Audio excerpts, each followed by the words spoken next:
Baru-baru ini, publik kembali dikejutkan oleh kabar dari koridor kejaksaan. Jaksa, sang penggawa keadilan, justru terjerat dalam pusaran rasuah. Fenomena ini bukan sekedar berita kriminal biasa, ini adalah sebuah tragedi keadilan.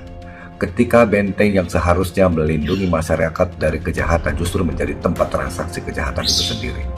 Disitulah nalar kita sebagai bangsa sedang diuji. Coba bayangkan, jaksa adalah pemegang monopoli penuntut.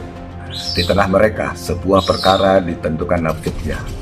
Namun ketika integritas mereka retak karena suap, yang terjadi adalah dagang perkara. Ini yang harus kita teriakkan keras-keras. Hukum jangan pernah dijadikan komoditas dagang. Hukum bukan barang di etalase pasar yang bisa ditawar. Hukum bukan aset yang bisa dipesan sesuai tebalnya dompet. Ketika pasal-pasal dijadikan menu pesanan dan angka tuntutan pidana menjadi barang lelang, maka saat itu juga negara ini kehilangan rohnya. Pengadilan tidak boleh berubah menjadi pasar gelap, di mana keadilan hanya milik mereka yang mampu membayar, sementara rakyat kecil hanya bisa berdiri di luar, menatap nanar pada keadilan yang dirampas. Kenapa ini terus berulang? Karena pengawasan kita sering kali hanya menyentuh kulit, bukan akar. Jampas atau Komisi Kejaksaan seolah berhadapan dengan tembok tebal bernama Solidaritas Korps yang sempit. Ini melihat adanya krisis integritas di mana gaya hidup dan syahwat material mengalahkan sumpah suci di bawah kitab suci. Ini adalah pengkhianatan intelektual yang nyata.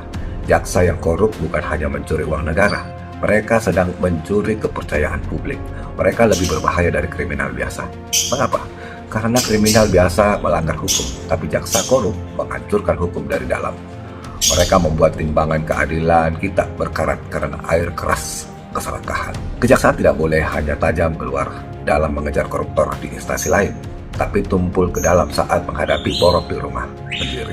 Semboyan Satya Adi Wicaksana jangan hanya jadi hiasan dinding, tapi harus jadi detak jantung setiap insan adiaksa.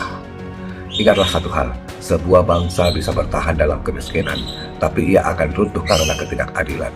Jangan biarkan hukum kita terus-menerus dilelang kepada penawar tertinggi. Karena keadilan yang diperdagangkan adalah kutukan bagi masa depan cucu-cucu kita.